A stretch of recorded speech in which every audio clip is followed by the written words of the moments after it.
और वो मेरा ख्याल है मैं अपनी मशीन में पहुंचा भी चुका हूँ, कॉपी करा चुका हूँ मैं। क्या किया, अपाची का मैंने टार किया है 2 वर्जन डिफरेंट, NTFS का जो है वो ड्राइवर मैंने टार किया है 1 वर्जन, और अब मैं एक और चीज़ करने जा रहा हूँ वो है ड्राइवर। तो ड्राइवर में मैं क्या था, linuxdrivers.org में ये डाउनलोड इसलिए कर रहा हूँ कि ये सारे सोर्स कोड फॉर्मेट में होंगे और मुझे इनको इंस्टॉल करने का तरीका आपको बताना है। इंटेल की साइट पे गया, मेरे ड्राइवर का नाम क्या था आपने शायद देखा था,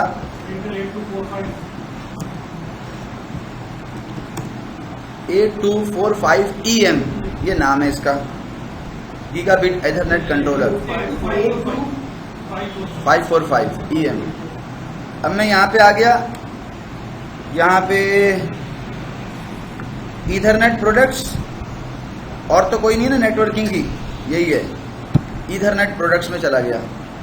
अब ईथरनेट प्रोडक्ट्स के अंदर भी मेरे पास डाउनलोड में ऑप्शन है, प्रोडक्ट्स में क्या है भाई,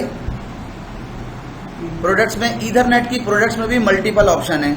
तो मैंने कहा मुझे गीगाबिट का ईथरनेट कंट्रोलर चाहिए, कंट्रोलर सही है। क्यों कह रहा हूँ मैं ये, कि जब मैंने यहाँ पे क्लिक किया तो लिखा हुआ था इंटेल कॉर्पोरेशन का गीगाबिट ईथरनेट कंट्रोलर, तो इसीलिए मैं वहाँ पे एडॉप्टर का भी ऑप्शन आ रहा है, लेकिन मैं कंट्रोलर पे चला गया और मैंने जनाब क्लिक कर दिया। प्रोडक्ट में अब download for gigabit Ethernet controller 1 GBE ये लिखा हुआ आ गया। अब वो मुझे कह रहा है कि जनाब आपने इसमें से भी कोई प्रोडक्ट लेनी है, मतलब मॉडल आ गए। मेरा मॉडल का नंबर क्या था भाई, 82545, इसमें कहीं नजर आ रहा है? अरे भाई ये सर्च क्या, यही ऑप्शन है,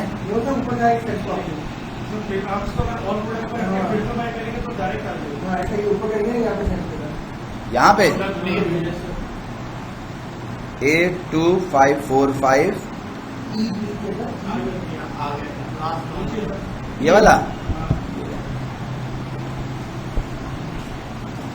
ये आ गया। कह रहा है इसकी डाउनलोड टाइप क्या है, तुम्हें क्या चाहिए? मैंने कहा मुझे ड्राइवर चाहिए। कह रहा है किस ऑपरेटिंग सिस्टम के लिए चाहिए? मैंने कहा मुझे लिनक्स के लिए चाहिए। लिनक्स कहाँ है भाई, आखिर में छोटा सा होगा, ये रहा, लिनक्स के लिए चाहिए। अब जब लिनक्स के लिए चाहिए, इसका ड्राइवर तो ये आ गया। अब जब मैंने इसके ऊपर क्लिक किया, ये कितना पुराना ड्राइवर है, वो कह रहा है ये तो आया था 17/10/2011 को, सही है। ये ड्राइवर लिनक्स के अंदर बिल्टन होता है, इसकी जरूरत में, हमारे केस में तो RHEL में ये बिल्टन है, लेकिन फॉर एग्जाम्पल किसी के अंदर नहीं है, तो आपने यहाँ पे क्लिक किया। जब आप क्लिक करेंगे तो वो आपको डाउनलोड का ऑप्शन दे देगा, और वो जो डाउनलोड का ऑप्शन उसने दिया है वो एक tar.gz की फाइल है 0.21 MB की, और बता रहा है उसके और वर्जन भी हैं, यानी कि उसके पुराने वर्जन भी हैं। ये जो वर्जन है ये 8.0.35, और जो पुराना वर्जन है वो 25 और 30 है। इस एक लिनक्स के लिए जो ड्राइवर बनाए जाते हैं उनमें एक फाइल होती है, और वो ऐसे 15-20 मॉडल्स को सपोर्ट करती है। ये आप देखें, शायद इसमें कहीं पे कुछ लिखा हुआ, ये लिखा हुआ देखें,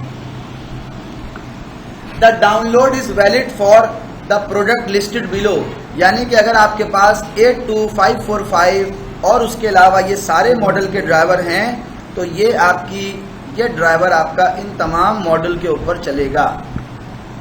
इसी तरह माइक्रोसॉफ्ट के जो HP है, वो HP प्रिंटर बनाता है, विंडोज 7 के लिए अलग, विंडोज 8 के लिए अलग, XP के लिए अलग।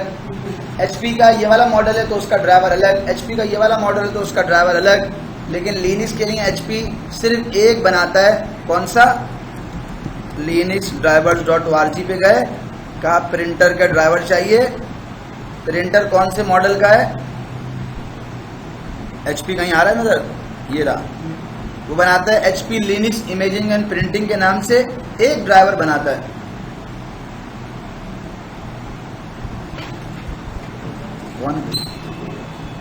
अस्सलाम वालेकुम, आप सुनाएं यार। हाँ, शक्ल तो बस ज्यादा आ रही है। काश, अच्छा, हाँ, वो ऑफिस आए थे ना या ट्रेनिंग के लिए। हाँ, बस यहाँ पढ़ाता हूँ मैं 2-3 साल से। ये हम भी आ रहे हैं कुछ कोशिश कर रहे हैं। अच्छा उसके लिए आए थे। चलो अच्छा बादाम खाना पड़ेंगे यार, लोग जो है ना अपनी मशीन पे चला गया भाई, क्या क्या डाउनलोड कर लिया है ये आपको यहाँ से cd डॉट डॉट यहाँ पे मिलेगा। अच्छा ये सोर्स कोड पैकेजेस हैं जो tar.gz के नाम से आते हैं, ये सारे मैं यहाँ पे डाउनलोड करके ले। अगर आप चाहते हैं कि इसकी इंस्टॉलेशन का प्रोसेस स्मूथ हो जाए, स्मूथली हो जाए, तो उसके लिए आपको एक काम करना पड़ेगा, क्योंकि ये है सोर्स कोड, इनको आपने कंपाइल करना है। तो सारे कंपाइलर जो है ना, अब ये जावा में बना हुआ भी हो सकता है, ये सी में बना हुआ भी हो सकता है, ये पाइथन में, पर्ल में, किसी में भी बना हुआ हो सकता है। तो आपके पास सारे क्या होने चाहिए, कंपाइलर्स। और वो कैसे आएंगे, ये कमांड देखें मेरी, sudo yum ग्रुप लिस्ट। अच्छा sudo के अंदर एक ऑप्शन, सॉरी yum के अंदर एक ऑप्शन होता है, yum में एक ऑप्शन होता है कि अगर आप चाहें तो सिंगल पैकेज इंस्टॉल कर लें, और आप चाहें तो पूरा ग्रुप ऑफ पैकेजेस भी इंस्टॉल कर सकते हैं। ये ऑप्शन आपको जो है वो यम देता है। मिसाल के तौर पे मैंने अपनी मशीन इंस्टॉल की CLI मोड में। अब CLI मोड में इंस्टॉल करने वाली मशीन को मैं चाहता हूं कि वो GUI बन जाए, तो CLI पे रहते हुए सर्वर विद GUI का पैकेज सिलेक्ट करूंगा और वो इंस्टॉल हो जाएगा, GUI बन जाएगा, सर्वर विद GUI इंस्टॉल कर लिया। अब मैंने कहा GUI काफी हैवी है, उसको CLI में लेके जाना है, तो CLI मोड में गया और वहां पे जाके कह दिया यम इस ग्रुप को रिमूव कर दो जिसका नाम है सर्वर विद GUI। तो सर्वर विद GUI अगर रिमूव कर दूंगा तो मेरी मशीन जो GUI इंस्टॉल हुई थी उसके वो सारे पैकेज जो GUI वाले थे वो रिमूव हो जाएंगे और CLI मोड में आ जाएगी। मैं यहाँ पे इसलिए आया हूं कि मैं यहाँ पर ये कमांड चलाऊं, यम sudo ग्रुप इंस्टॉल, कौन सा वाला ग्रुप, ये वाला डेवलपमेंट टूल्स। इस ग्रुप को मैं कॉपी करके इंस्टॉल करना चाहता हूं, अगर मैं ये चाहता हूं कि मेरा वो जो प्रोसेस है वो स्मूथ हो जाए। अब देखो दो तरीके होते हैं भाई किसी भी काम को करने के, वो तरीके क्या हैं भाई,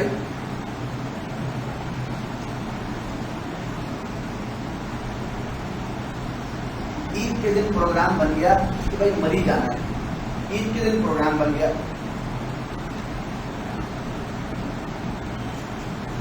तो जब प्रोग्राम बन गया तो बोला भाई अब ईद के दिन बन गया प्रोग्राम, मगरिब के वक्त का टाइम है और प्रोग्राम बन गया, भाई चलो भाई मरी चलो। अब कराची से वहां जाना है और कब चलो भाई, सुबह निकल जाएंगे। तो जाहिर है भाई, हमने बोला ठीक है भाई, बेगम ने बोल दिया, मना थोड़ी कर सकते हैं भाई, आपको पता है।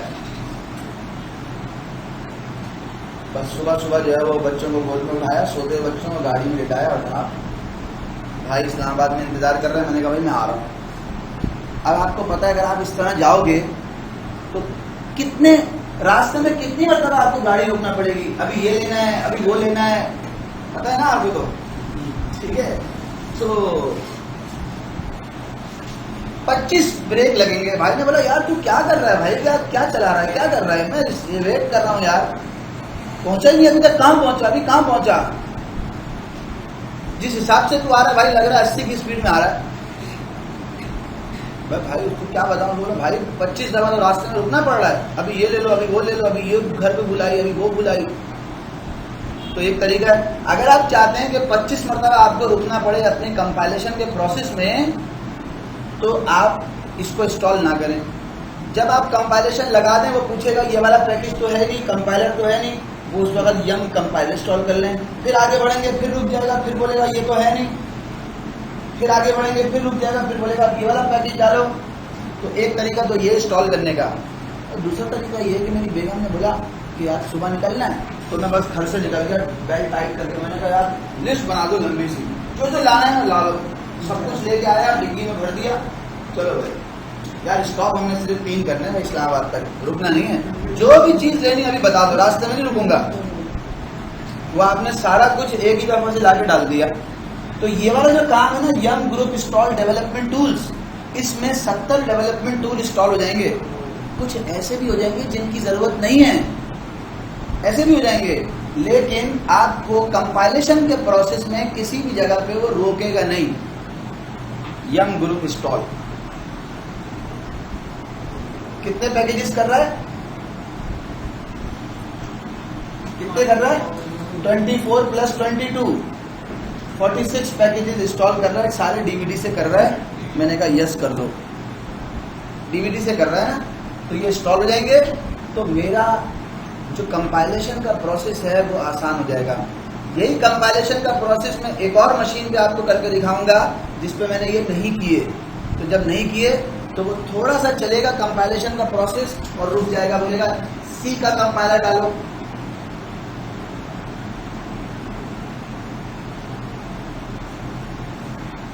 जैसे मुझे ये बात मालूम है कि अगर आपको लिनक्स का कोई भी ड्राइवर इंस्टॉल करना है तो ड्राइवर जो है ना, हमें मालूम है ये बात कि ड्राइवर कर्नल को जाके क्या करता है, कर्नल के साथ जाके पैच होता है ड्राइवर।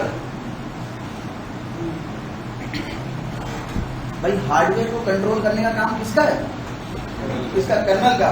तो ड्राइवर जो है वो बेसिकली कर्नल का एक मॉड्यूल होता है, कर्नल का एक सपोर्टिंग मॉड्यूल होता है। कर्नल के अंदर ये फंक्शन नहीं है कि एचपी के प्रिंटर को कंट्रोल कर सके, तो ड्राइवर लगा देते हैं, वो कर्नल में एज अ मॉड्यूल अटैच हो जाता है और फिर कर्नल में ये फीचर इनेबल हो जाता है कि वो एचपी के प्रिंटर को कंट्रोल कर सके। तो जब भी ड्राइवर इंस्टॉल करना है उसकी रिक्वायरमेंट है कि आपको कर्नल का डेवलपमेंट का पैकेज होना चाहिए आपके पास। हम नहीं करेंगे तो ड्राइवर की इंस्टॉलेशन में वो हमें एरर देगा, ठीक है। उससे पहले कर लेंगे, एरर नहीं देगा। तो अगर आपको किसी भी चीज की रिक्वायरमेंट मालूम है और वो आपने पहले कर ली, आपका काम हो जाएगा स्मूथली। लोग जो है वो किसी से भी आप पूछेंगे जो लिनक्स का बंदा हो, बोले यार सोर्स कोड से कंपाइलेशन करनी है, बोलेगा ये तो फाड़ू काम है, या जो भी वर्ड उसके उसमें आ जाए, मेरे मुंह में ये आ गया यार ये तो बहुत ख्वारी वाला काम है यार, भाई बहुत लंबा काम है, घंटों लगते हैं। क्यों घंटों लगते हैं भाई? घंटों सिर्फ इसलिए लगते हैं, घंटे सिर्फ इसलिए लगते हैं भाई कि आपको ये नहीं मालूम कि इसकी रिक्वायरमेंट क्या है। अगर आप वो रिक्वायरमेंट पूरी फुलफिल कर दें तो कोई मसला नहीं है। अब मैंने ये पैकेज इंस्टॉल कर लिया डेवलपमेंट टूल्स का, दोबारा यम ग्रुप लिस्ट की आप देखिएगा, ये इंस्टॉल की कैटेगरी में आ गया, इंस्टॉल की कैटेगरी में आ गया। पहले ये यहाँ पे था, अब ये इंस्टॉल की कैटेगरी में आ गया कि आपने ये ग्रुप इंस्टॉल किया है। अब मैं गया और क्या कर रहा हूँ वो देखें। सबसे पहले मैंने कहा यार क्या मैं NTFS की ड्राइव माउंट कर सकता हूँ? NTFS 3G को माउंट करने का ऑप्शन मेरे पास नहीं है। मैं NTFS ड्राइव अगर अपने लिनक्स की मशीन में लगाऊंगा तो NTFS की कोई भी USB इसमें नहीं चलेगी। तुमने कल दी थी ना USB, वो तो कल चली नहीं थी। NTFS की USB इसमें नहीं चलेगी क्योंकि NTFS का फाइल सिस्टम माउंट करने की कमांड अभी आपको नजर नहीं आ रही। जब मैं ये tar.gz का पैकेज इंस्टॉल कर दूंगा तो फिर NTFS को माउंट करने का ऑप्शन आ जाएगा। और ये कैसे करूंगा, इसका क्या स्टेप है वो स्टेप देखिएगा। सबसे पहला स्टेप है sudo tar-x का मतलब है एक्सट्रैक्ट करना है, z का मतलब है अनकम्प्रेस करना है। किस वाली फाइल को? इसको, जिसका नाम ये है।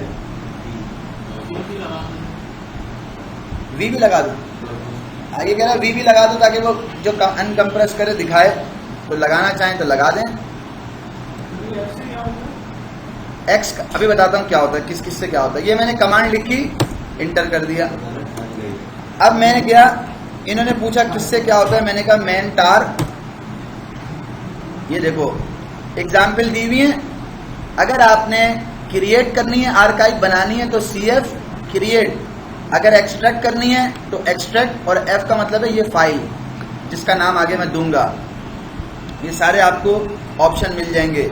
अब देखो मैंने कहीं पे Z लगाया था, तो Z से क्या होता है, Z से gzip भी होता है, Z से कंप्रेस होता है उस वक्त जब मैं C के साथ लगाऊंगा, और X के साथ लगाऊंगा तो अनकम्प्रेस होता है।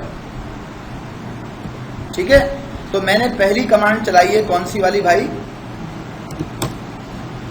आप जब भी किसी tar.gz को कंप्रेस करते हैं, तो सॉरी अनकंप्रेस करते हैं, तो आप ये कमांड इस्तेमाल करते हैं जो मैंने यहाँ पे इस्तेमाल की है।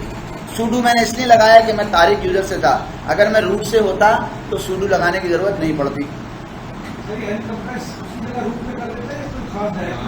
ये उसी जगह कर देता है। अगर आप किसी स्पेसिफिक डायरेक्टरी में करवाना चाहते हैं तो आप फिर को -C लिख के बताना पड़ेगा TMP में कर दो।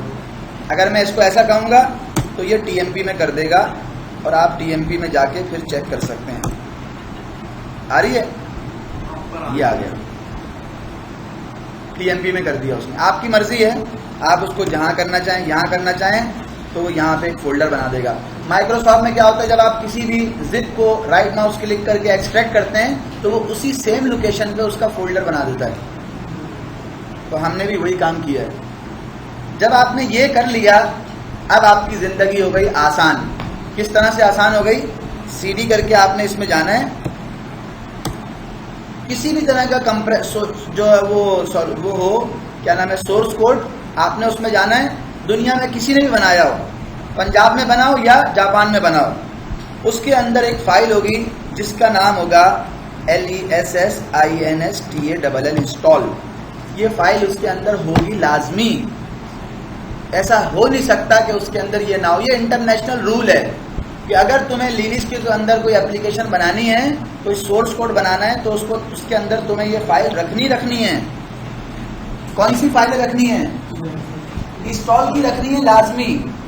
अगर कहीं इंस्टॉल नहीं मिलती है तो फिर तुम्हें रखनी है रीडमी लाजमी। अगर ये भी नहीं मिलती है तो तुम्हें रखनी है टू डू लाजमी। टू डू है इसमें नहीं? हाँ, टू डू ये रखनी है। मुझे मालूम है कि मैं लिनक्स के लिए एक एप्लीकेशन बना रहा हूँ, एक ब्राउजर बना रहा हूँ, कोई भी चीज़, कोई ड्राइवर बना रहा हूँ, तो उसके लिए मुझे उसमें ये चीज़ें रखनी है। सही है। अब ये इंस्टॉल की फाइल है, इस इंस्टॉल की फाइल के अंदर मैंने जाके इंटर किया, इसमें इंस्टॉलेशन का प्रोसेस सारा लिखा होगा। क्या लिखा हुआ है? ये लिखा हुआ। बोला आसान सा काम है, कंपाइल दिस पैकेजेस। CD करके उस डायरेक्टरी में जाओ जहां पे सोर्स कोड रखा हुआ है, वहां चले जाओ और वहां जाके कॉन्फ़िगर की कमांड चला दो। ठीक है, कॉन्फ़िगर की कमांड चलाओगे, थोड़ा टाइम लगेगा, फिर जब वो हो जाए तो फिर मेक की कमांड चला दो। फिर उसके बाद जब वो हो जाए तो तुम्हें अगर मेक का काम सक्सेसफुली हो गया है तो चेक कर लो मेक चेक की कमांड से। ये ऑप्शनल है, जरूरी नहीं है कि आप ये करो। सही है। मेक इंस्टॉल की कमांड चला दो। आपको याद होगा मैंने 3 ऑप्शन लिखे थे उसमें, कॉन्फ़िगर, मेक और मेक इंस्टॉल, जब मैं कल बता रहा था। कॉन्फ़िगर, कंपाइल और इंस्टॉल। और RPM जो होता है उसको सिर्फ इंस्टॉल करना होता है। तो अब देखो, मेक इंस्टॉल, इंस्टॉलेशन की भी वेरिफिकेशन करना चाहते हो तो मेक इंस्टॉल चेक।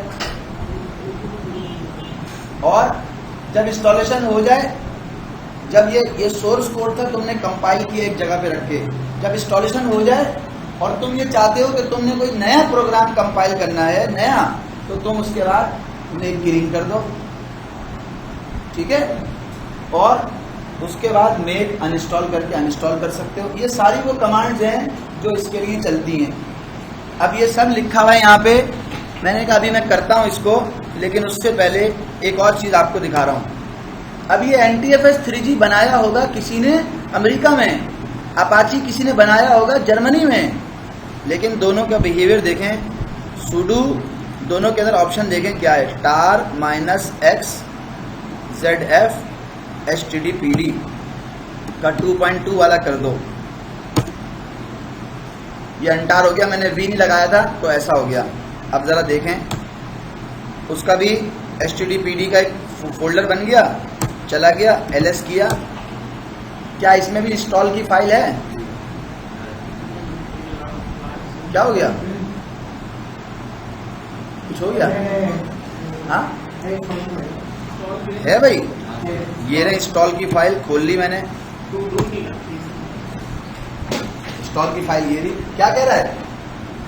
कह रहा सारी डिटेल में देखना है कोई चीज तो ये देख लो भाई जाके डिटेल में। सिंपल सा ऑप्शन है, पहले कॉन्फ़िगर करो, और कॉन्फ़िगर के अंदर अगर तुम प्रीफिक्स लगाना चाहो तो लगा लो। प्रीफिक्स क्या होता है? Prefix replace prefix with the file system path under which Apache should be installed. अगर प्रीफिक्स लगाओगे कॉन्फ़िगर के साथ कभी भी किसी भी चीज को कंपाइल करते हुए, इसका मतलब ये होता है कि तुम इसकी लोकेशन के अलावा कहीं और इंस्टॉल करना चाह रहे हो, वरना ये इसकी लोकेशन होती है। अब NTFS 3G जो इंस्टॉल होगा वो कहाँ होगा? वो होगा USR में, लोकल में NTFS 3G।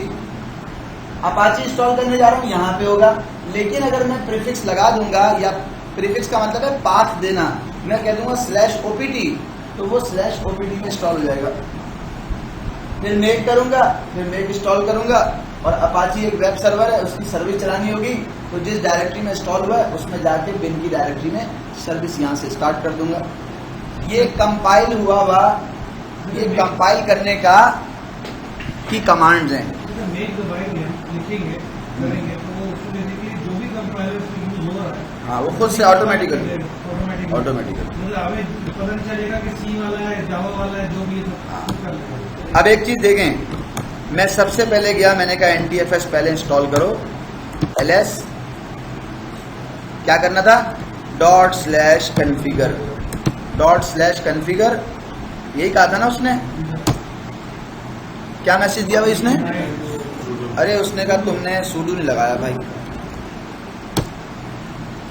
अब ये चेकिंग कर रहा है, चेकिंग चेकिंग चेकिंग चेकिंग।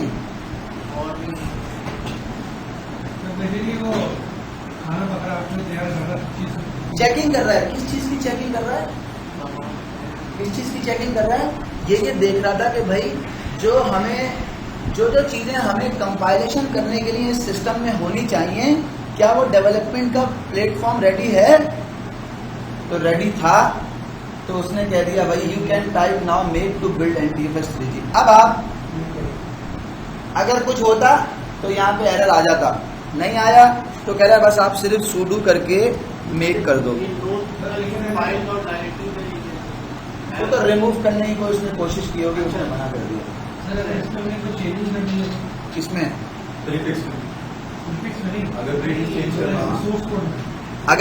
अगर प्रीफिक्स चेंज करना है तो यहाँ लिखें dash prefix is equal to /OPT। मैं इसको OPT में डालना चाह रहा हूँ। हाँ, चेंज करना चाहें तो आप कर सकते हैं चेंज, कोई मसला नहीं है। उसमें रीडमी फाइल पड़ी हुई है, उसमें रीडमी पड़ी हुई है, उसमें सब लिखा हुआ है, मैंने कहाँ पर क्या चीज़ इस्तेमाल की है, कैसे की है, वो आप कर सकते हैं। उसमें गाइडलाइन है कि आपने क्या अब मैंने देखो ना, मैंने कल ये तो बात मैंने कल बताई थी, ये बात मैंने कल बताई थी कि मैं सोर्स कोड से क्यों कंपाइल कर रहा हूँ। रीजन क्या है? रीजन ये है कि मैंने सोर्स कोड डाउनलोड किया, उसमें थोड़ी सी जो है वो, जैसे हम अपने फाइनल के प्रोजेक्ट करते थे यार, नाम चेंज कर देते थे। हाँ, बस ये बात कर रहा है यार, सीनियर दिन का कर रहा है यार, तुमने कौन सा प्रोजेक्ट बनाया था? हॉस्पिटल मैनेजमेंट बनाया था यार, दे दो यार।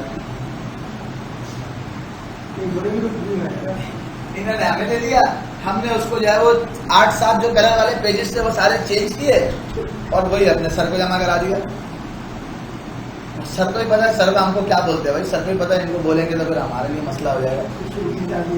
सही है। आप कह रहे थे सर, अगर हम लोग बायोस का कस्टमाइज करते हैं, उसका सोर्स मिल जाता है, तो उसमें कुछ ऑप्शन नजर आए, कुछ ना आए, सब कुछ है। सही है, ये तो मैंने आपको बताया एक ऑप्शन। दूसरा जो ऑप्शन है वो मैं अभी आपको बताने जा रहा हूँ। मेक कर दूं? अच्छा, वो मैंने कॉन्फ़िगर कर दिया था ना। अब मैं कर रहा हूं, ये मैं दूसरे वाले में दिखाऊंगा आपको। मैंने कहा मेक कर दो, इंटर, मेक कर दिया उसने, sudo नहीं लगाया, ये कंपाइल हो रहा है। अगर आप चाहते हैं कि जो कंपाइल हो रहा है इसका जो आउटपुट है ये स्क्रीन के ऊपर नहीं आए, तो आप इसका स्क्रीन जो है वो आउटपुट जो है वो रिडायरेक्ट करके डिवाइस नल में भेज सकते हैं। अगर स्क्रीन पे आ रहा है तो ठीक है, आता रहे। ये क्या हो रहा है? यहाँ पे आप देखो कंपाइल लिखा हुआ है। इस सारे काम को करने के लिए जरूरी है कि आपके सिस्टम के अंदर डेवलपमेंट टूल इंस्टॉल्ड हो। नहीं होंगे एरर आएंगे। हाँ, अब मैंने कहा मेक इंस्टॉल, ये मैंने एंटर कर दिया। ये इंस्टॉल हो गया। अब जब ये इंस्टॉल हो गया तो आप देखें टोटल कमांड्स कितनी चली हैं, टोटल कमांड्स कितनी चली हैं, टोटल कमांड्स एक कमांड चली है 89 पे, 89 पे ये एक कमांड चली है, इसको हमने कहीं भी डाला, बेसिकली ये 89 से पहले की कमांड है, ये सही है। तो ये कमांड चली, फिर कमांड चली 92 पे, सीडी करके उसमें चले गए, फिर कमांड उसके बाद चली लेस इंस्टॉल, और उसके बाद फिर हमने ये 3 कमांड है भाई, कौन कौन सी, sudo configure, make और make install।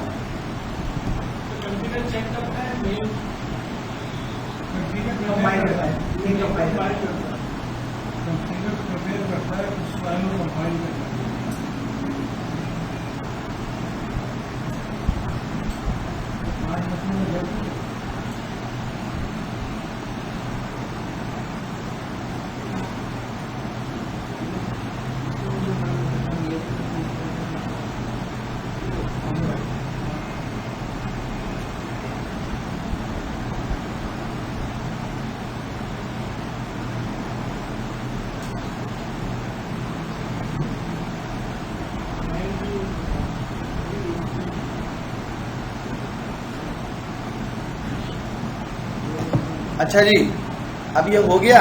जब ये हो गया तो अब आप देखिएगा माउंट की कमांड के अंदर, माउंट की कमांड में कुछ डिफरेंस आ गया है, माउंट की कमांड में कुछ डिफरेंस आ गया। क्या डिफरेंस आ गया भाई, एक आ गया लो NTFS 3G और एक आ गया NTFS 3G।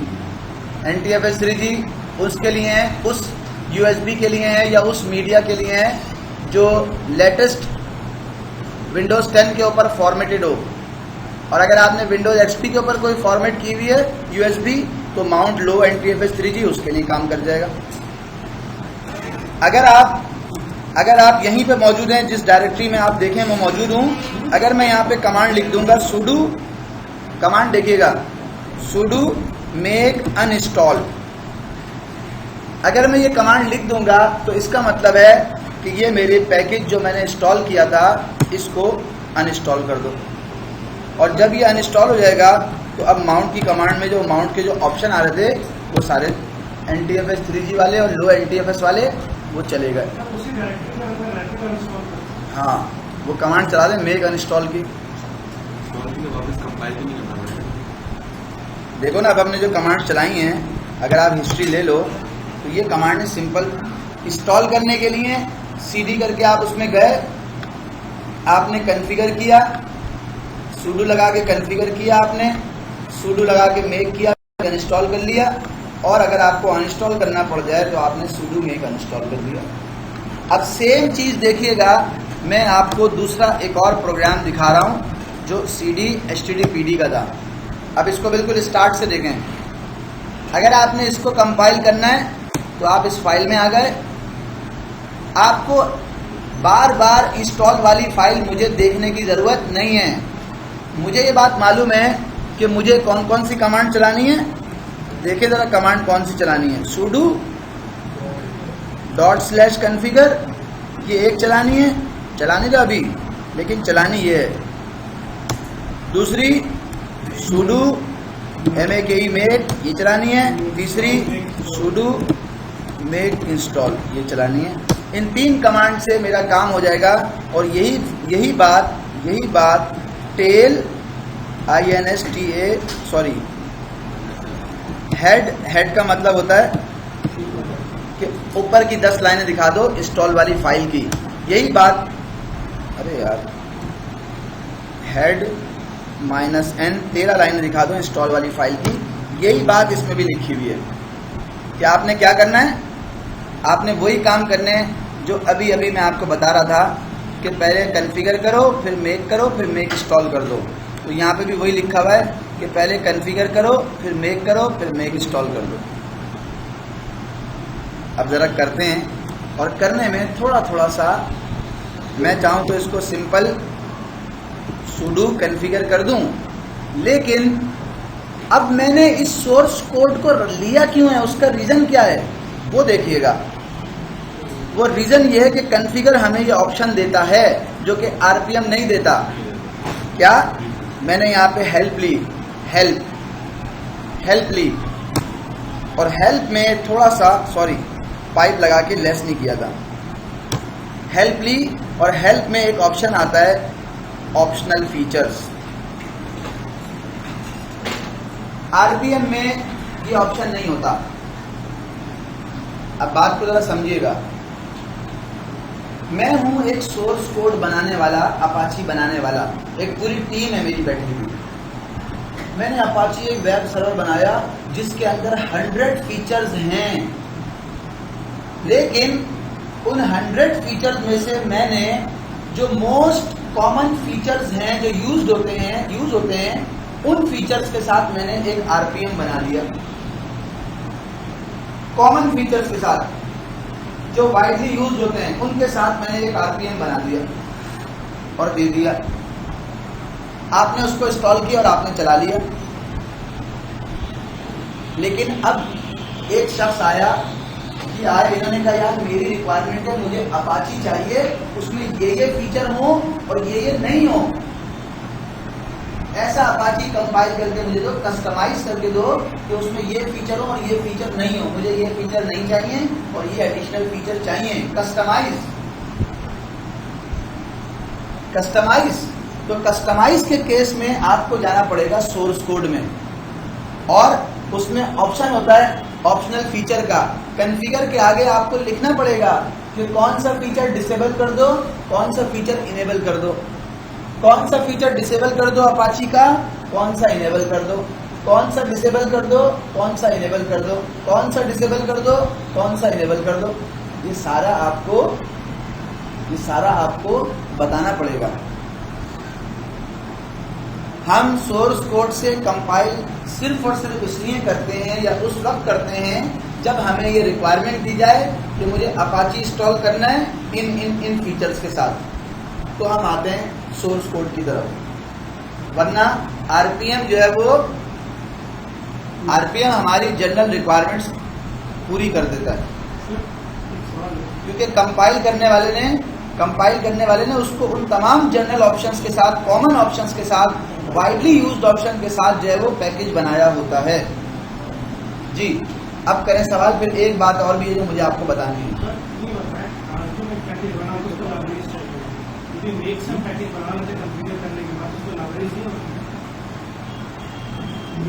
हमने सोर्स कोड उठाया, उससे हमने कॉन्फ़िगर किया और देख करके उसने पैकेज बना दिया जो भी कंडीशन में वापस इंस्टॉल करा। इसकी लाइब्रेरीज का जो रिक्वायरमेंट है, जो भी है इसकी लाइब्रेरीज की जो रिक्वायरमेंट है वो तो हमने पहले डेवलपमेंट टूल्स सारे इंस्टॉल कर लिए ना, उसमें तो सारी लाइब्रेरीज वगैरह हर चीज़ आ जाती है। सही है।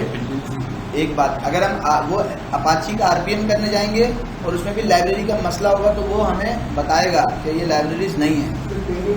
जैसे एग्जाम्पल देखें यहाँ देखिएगा, मैं अपाची इंस्टॉल करना चाह रहा हूँ यम से। मैं गया, मैंने कहा sudo yum install httpd। अभी देखिएगा यहाँ पे जैसे एंटर किया उसने कहा यम, ये तो ऑलरेडी इंस्टॉल्ड है, तो मैंने उसे कहा यम रीइंस्टॉल httpd, रीइंस्टॉल। तो अब रीइंस्टॉल में चूंकि ये पहले से इंस्टॉल हुआ हुआ था, इसकी जो भी लाइब्रेरीज होंगी रिक्वायरमेंट वो फुल हो चुकी हैं, इसलिए वो मुझे ये मैसेज ऐसा दे रहा है। अच्छा, अब मैं आपको बता ही रहा हूँ कि मैं कहाँ पर था भाई, ऑप्शनल फीचर्स दिखा रहा था आपको। इस ऑप्शनल फीचर के अंदर आपको एक चीज नजर आ रही होगी, कुछ के आगे लिखा हुआ है डिसेबल और कुछ के आगे लिखा हुआ है इनेबल, कुछ के आगे लिखा हुआ है डिसेबल और कुछ के आगे लिखा हुआ है इनेबल। तो इसको समझने की जरूरत है। जिसके आगे लिखा हुआ है by default disable, it means कि अगर आप कॉन्फ़िगर कर देंगे बगैर इनेबल डिसेबल के तो वो वाला ऑप्शन उसके अंदर होगा। जिसके आगे लिखा हुआ है डिसेबल, यानी कि वो कह रहा है डिफॉल्ट में तो ये इनेबल होता है, अगर तुम डिसेबल करना चाहो तो तुम्हें डिसेबल लिखना पड़ेगा। यानी कि ये नॉर्मल कॉन्फ़िगर करने में ये नहीं आता,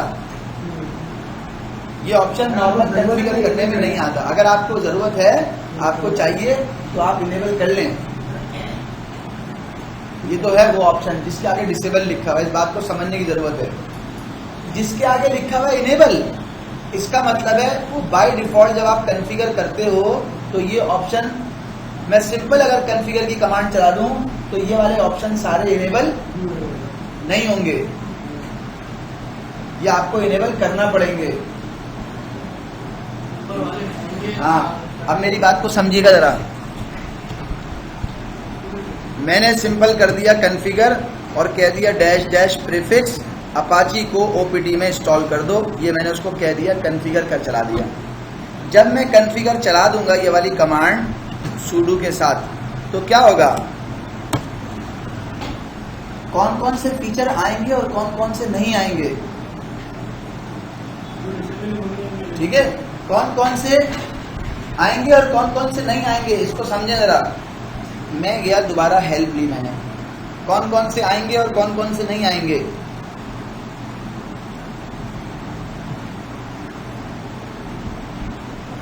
ये वाला फीचर आएगा, ये वाला फीचर आएगा। देखो जिसके आगे लिखा हुआ है डिसेबल, इट मीन्स कि वो डिफॉल्ट में इनेबल होता है। आप अगर उसको जानबूझ के डिसेबल करना चाहें तो कॉन्फ़िगर के आगे आपको डिसेबल लिखना पड़ेगा, सही है, डिसेबल लिखना पड़ेगा, डिफॉल्ट में वो इनेबल है।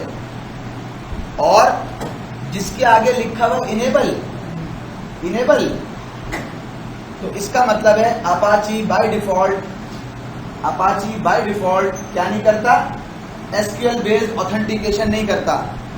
अपाची में बाय डिफॉल्ट ये नहीं होता कि अपाची के अंदर वेब सर्वर में यूजर बने और वो यूजर जाके डेटाबेस के अंदर स्टोर हो। अपाची के अंदर बाय डिफॉल्ट ये फंक्शनलिटी नहीं है। लेकिन अगर आपको अपाची में ये डेटाबेस के साथ, एसक्यूएल की डेटाबेस के साथ ऑथेंटिकेशन चाहिए तो आपको ये ऑप्शन इनेबल करना पड़ेगा। जिसके आगे लिखा हुआ इनेबल, इट मीन्स कि वो डिफॉल्ट में इनेबल होता नहीं है, आप इनेबल करना पड़ेगा, कमांड के साथ इनेबल का ऑप्शन देना पड़ेगा। और जिसके आगे लिखा हुआ है डिसेबल, इसका मतलब है, यहाँ लिखा हुआ है डिसेबल, इसका मतलब है file based authentication control Apache में बिल्टन होता है, बिल्टन होता है। अगर आप चाहते हैं कि ये वाला कंट्रोल इसमें ना हो बिल्टन, तो आपको इसे डिसेबल करना पड़ेगा।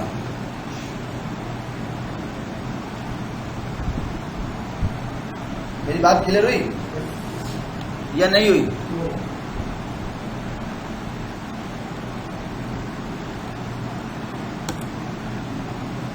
तो मैंने इसको फिलहाल, मैं इसको इनेबल डिसेबल नहीं कर रहा, मैंने इसको सिंपल जो है वो कह दिया कि भाई अपाची मेरा इंस्टॉल कर दो डिफॉल्ट ऑप्शंस के साथ। उसका प्रीफिक्स ओपीडी है, यानी कि ओपीडी उसकी लोकेशन है, और इंटर कर दिया। अब ये अपाची की कंपाइलेशन का प्रोसेस शुरू हो गया। किसी भी जगह पे अगर ये रुक गया, इट मीन्स के इसकी जो रिक्वायरमेंट है वो हमने फुलफिल नहीं की हुई। हर चीज के आगे checking yes yes yes yes करे चल जा रहा है।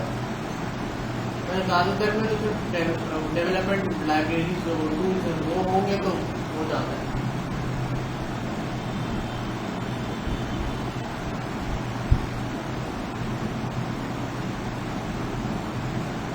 इसमें जो अपाची वेब सर्वर है इसका ग्राफिकल इंटरफेस लिस्ट है, जैसे आईएएस में हम काम करते हैं माइक्रोसॉफ्ट में। इन्होंने एक सवाल किया है, उस सवाल का जवाब जो है वो, अब यहां देखिएगा मैंने कौन सी कमांड चलाई थी, ये वाली। अब मुझे कौन सी कमांड चलानी है, मेक, sudo मेक, और मैंने कहा उसके साथ ही जब ये सक्सेसफुली हो जाए उसके साथ ही sudo मेक इंस्टॉल भी चला देना। ये अपना काम तुम करते रहना, मैं अभी दूसरी चीज़ की तरफ जा रहा हूँ, तो इसलिए तुम अपना काम करते रहना। ये मैंने मशीन ये अपना काम कर रही है, मैं एक चीज़ दिखाने जा रहा हूँ इनको। रेडेट ने अब रेडेट इंटरप्राइज लिनक्स 8 में एक चीज़ दी है, फाइल में गया, अच्छा ये तो अपना काम कर रहा है ना, ये करता रहेगा, मैंने इसको पॉज कर दिया, ठीक है। अब मैंने चूंकि अपाची इंस्टॉल हो गया, लास्ट मेरी कमांड क्या थी भाई, ये कमांड थी। जब इससे हो गया तो मैंने फिर क्या कमांड लिखी, sudo OPT बिन अपाची इंस्टॉल। इस तरह से मैं अपाची मल्टीपल इंस्टॉल कर सकता हूँ। मैंने अपाची स्टार्ट कर दिया, ये अपाची वेब सर्वर इसमें स्टार्ट हो गया। इसकी जो इंडेक्स फाइल रखूँगा, यानी कि इसमें जो वेब पेज रखूँगा वो कहाँ रखूँगा, किस जगह पे रखूँगा, ये स्टार्ट हो जाए, मैं अभी आपको दिखा रहा हूँ। देखें ये स्टार्ट हो गया। मैं गया cd/opt में जाके ls किया, इसमें htdocs के नाम से फोल्डर होता है, उसमें चला गया और वहाँ जाके मैंने उसे कहा कि यार इसमें कोई फाइल रखी हुई है। उसने कहा यस index.html रखी हुई है। तो मैंने कहा उसको मॉडिफाई करो और उसमें इट वर्क्स और आगे कॉमा देके ऑन वायर का नाम लिख दो।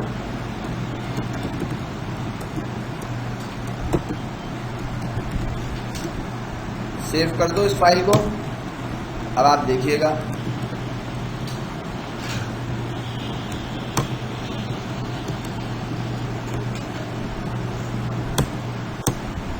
वो कह रहा है भाई आपके पास जो है ना राइट्स आपने sudo करके करना था। अब आप इसमें जो चाहे लिख सकते हो। इट वर्क्स, मैंने कहा ऑन वायर टैग। और ये चल रही है सर्विस। अगर आप जाएंगे और ब्राउज़र से इसको चेक करेंगे तो आपको ये चलती हुई मिलनी चाहिए। 192.168.40.158 इंटर पेज आ जाना चाहिए आपके पास, अगर उसमें फायरवॉल नहीं लगी हुई तो। sudo systemctl stop firewall d। ये देखें पेज जो है वो आपके पास 40.158 से पेज आ गया। ये देखो, ये आपने अपाची का वेब सर्वर ये आपने कंपाइल किया है और कंपाइल करके आपने इसको इंस्टॉल किया।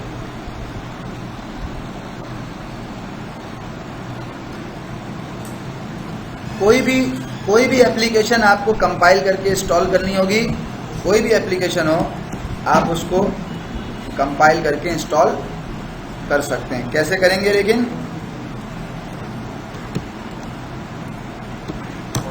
हम डायरेक्ट करते मतलब ये कंपाइलेशन ये तो ये फ्लैश फॉर्म फॉलो। हाँ, अगर ये कंपाइलेशन के बगैर इंस्टॉल होता तो ये डिफॉल्ट अगर उसका वो फोल्डर होता तो वो वार हाँ, तो हमने कंपाइल कर लिया। कोई भी चीज़ आपको कंपाइल करनी है आपके पास ये तरीका है। और अगर मैं फॉर एग्जांपल देखें कंपाइलेशन करने से पहले अगर मैं यम ग्रुप रिमूव कर दूं डेवलपमेंट टूल्स,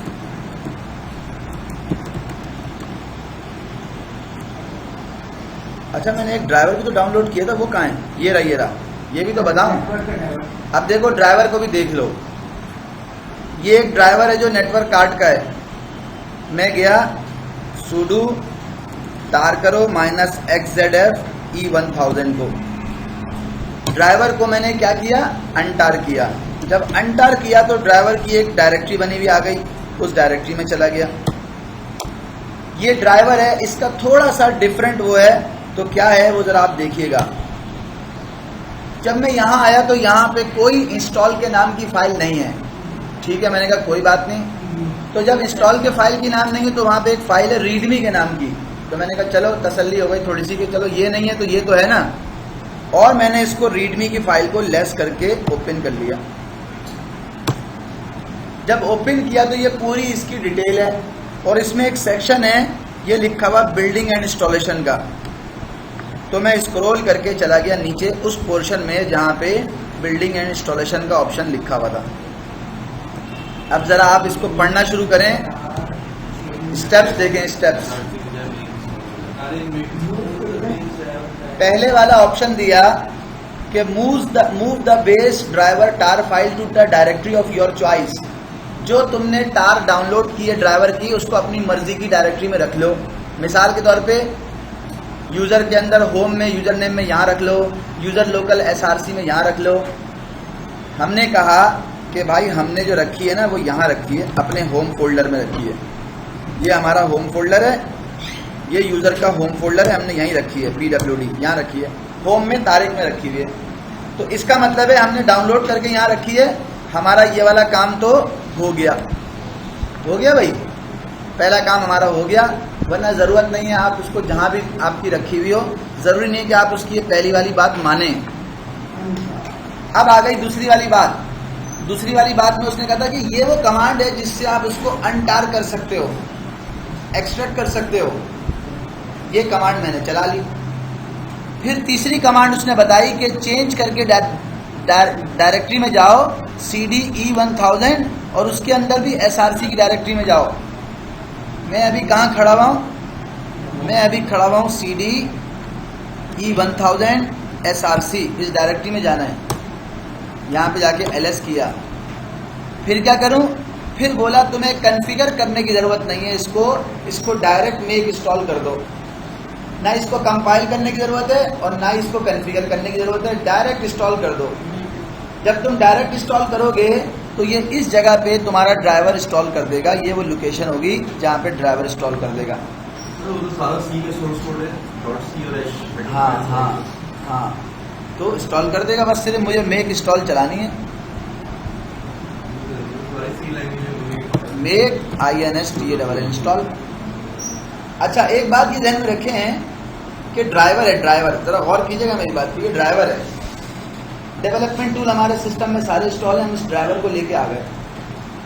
पहली बात तो ये है कि जब हम ड्राइवर को लेके आते हैं तो हम ये बात जानते हैं कि पहले हम मॉडल देखते हैं, उसका कंपैटिबिलिटी देखते हैं, फिर जाते हैं और वहाँ से ड्राइवर डाउनलोड करके ले आते हैं।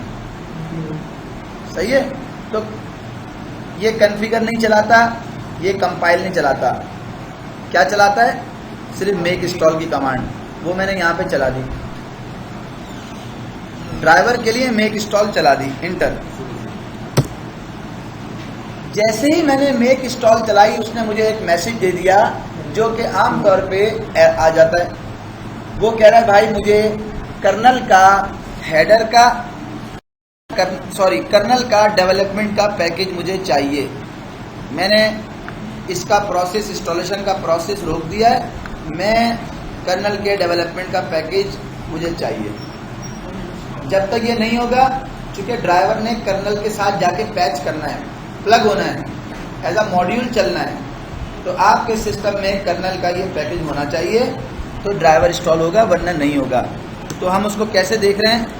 हमने कहा sudo yum सर्च करो कर्नल। कर्नल के नाम का कोई भी पैकेज है उसको सर्च करके लेके आओ, इंटर। 1 2 3 हमारे सिस्टम में कर्नल के नाम के जो पैकेजेस हैं वो ये सारे आ गए। ये सारे आ गए जिनके नाम में कर्नल आ रहा है, या जिनकी डिस्क्रिप्शन में कर्नल आ रहा था वो भी आ गए।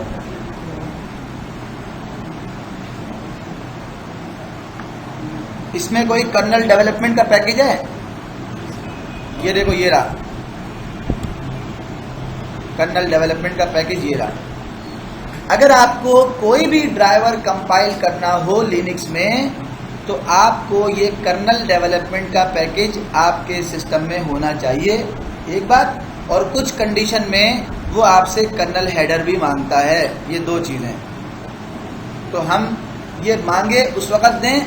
उससे बेहतर ये है कि हम यहाँ पे कमांड लिखें। किसी भी ड्राइवर की ये रिक्वायरमेंट होती है कि आप लिख दें कर्नल डैश डेवलपमेंट और कर्नल डैश हेडर।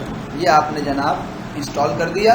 कुछ केसेस में हो सकता है वो मुझे बोले भाई कर्नल हेडर तो ऑलरेडी इंस्टॉल्ड है, तो सिर्फ कर्नल डेवलपमेंट का पैकेज है जो वो इंस्टॉल कर रहा है। मैंने Y से यस किया, ये कर्नल डेवलपमेंट का पैकेज इंस्टॉल हो गया।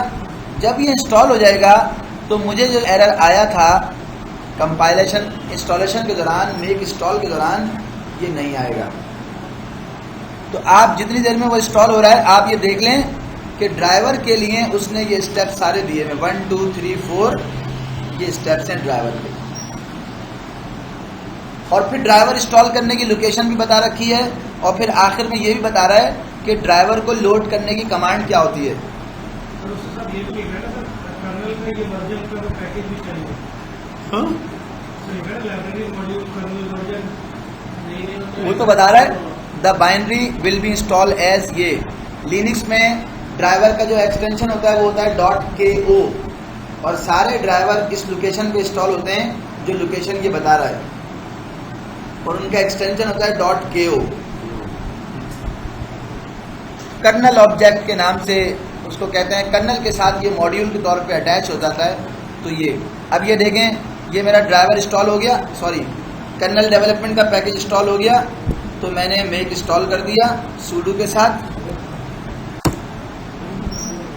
क्या कह रहा है भैया?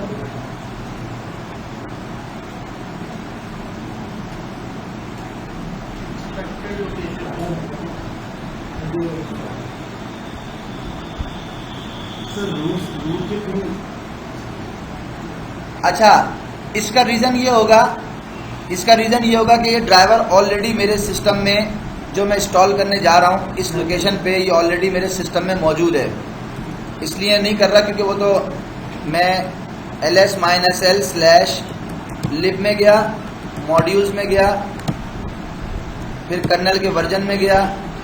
कर्नल के वर्जन मेरे पास 2 थे, तो कौन सा चल रहा है? uname-r ये चल रहा है। ls-l lib modules 3.10.957.21 और उसमें फिर ड्राइवर्स का फोल्डर। इससे फर्क पड़ता है कि आपका करने का मुझे नया चल रहा है और जो आपने बेसिकली इंस्टॉल किया डेवलपमेंट पूरे पुराने वर्जन का कर्नल ड्राइवर्स में नेट, हाँ फर्क पड़ता है ना, नेट और नेट में E1000, इधरनेट में E1000 और E1000 के अंदर ड्राइवर में नेट में इंटेल, सॉरी ड्राइवर्स में इधरनेट, क्या नहीं आ रहा, नेट में इधरनेट में इंटेल में E1000 और E1000 के अंदर 2 हैं, E1000 और E1000E। तो इसके अंदर भी जाऊंगा तो यहाँ पे ये KO के नाम से पड़ा हुआ होगा, इसमें भी जाऊंगा तो ये KO के नाम से पड़ा हुआ। ये ड्राइवर यहाँ पे मेरे पास पहले से इंस्टॉल्ड है E1000E.ko के नाम से, तो इसलिए वो इंस्टॉलेशन में प्रॉब्लम कर रहा है। वो इंस्टॉलेशन के ऊपर वो फिर इंस्टॉलेशन करता नहीं है। लेकिन ये भी तो देखें अगर आपने डेवलपमेंट पैकेज डाला हाँ, वो 957 था, 957.21.2 अबे हाँ, ये बात बिल्कुल सही उन्होंने कही है, ये बात इन्होंने बिल्कुल सही कही है भाई। हमारे पास तो हाँ, वो हमें मैसेज तो दे रहा है ना, वो यही कह रहा है कर्नल डेवलपमेंट का पैकेज एक्सपेक्टेड लोकेशन पे नहीं है। ये बात इन्होंने बिल्कुल सही कही है, ये वाला पॉइंट जो आपका वैलिड है। उस वाले में नहीं होगा, उस कर्नल में नहीं होगा। वो तो हमने वहाँ से डाउनलोड करके अपलोड किया था। हाँ, यार बिल्कुल सही है। चल किस कर्नल से रहा है? uname-r, uname-r इससे चल रहा है। और हमने जो कर्नल हेडर का पैकेज इंस्टॉल किया वो कौन सा किया है? DVD से किया है ना, RPM-QA पाइप लगा के ग्रैब कर्नल हेडर। ये इनकी बात बिल्कुल, देखो कौन सा वाला है, ब्लैक वाला है, तो हमें वही चाहिए होगा। तभी वो कह रहा है वो एक्सपेक्टेड लोकेशन पे नहीं है। सही है। तो ड्राइवर का देख लें, ड्राइवर कोई भी हो उसका ये स्टेप्स होंगे। ये हमारा E1000 का ड्राइवर है, हमने उसकी जब रीडमी फाइल खोली तो उसमें ये तरीकेकार लिखा है 1 2 3 4। तो अब आप एक बात को समझें कि आपको सिर्फ एक बात याद रखनी है, लिनक्स की मशीन है, उसके ऊपर आपको ड्राइवर इंस्टॉल करना है, तो कर्नल हेडर का पैकेज पहले से इंस्टॉल कर लें एक बार, और फिर ड्राइवर को डाउनलोड करें, उसको एक्सट्रैक्ट करें और रीडमी फाइल को पढ़ें, जैसा उसमें स्टेप्स लिखे हैं वही परफॉर्म कर दें। एक बात। इसी तरह अगर आपको कोई सोर्स अपाची कंपाइल करना है, कोई भी पैकेज करना है, cd डॉट देखें कहाँ रखा हुआ है अपाची, आपने उसको एक्सट्रैक्ट किया, लेस करके उसकी इंस्टॉल की डायरेक्ट फाइल में चले जाएं और वहाँ जाके देख लें कि भाई, लेकिन इससे पहले आपने डेवलपमेंट टूल्स का पूरा ग्रुप इंस्टॉल कर लेना है। अगर वो आपने नहीं किया हुआ होगा तो वो आपको कॉन्फ़िगर के दौरान ही, जिसमें वो इन्वायरमेंट पूरा आपका चेक कर रहा होता है, मशीन पूरी चेक कर रहा होता है, वो आपकी फेल हो जाएगा। जी भाई, जो भी हमने कर्नल चेक किया सब्सक्रिप्शन के बाद तो बेसिकली वहाँ पे कर्नल का जो डेवलपमेंट टूल का पैकेज है वो भी नहीं अवेलेबल हो जाएगी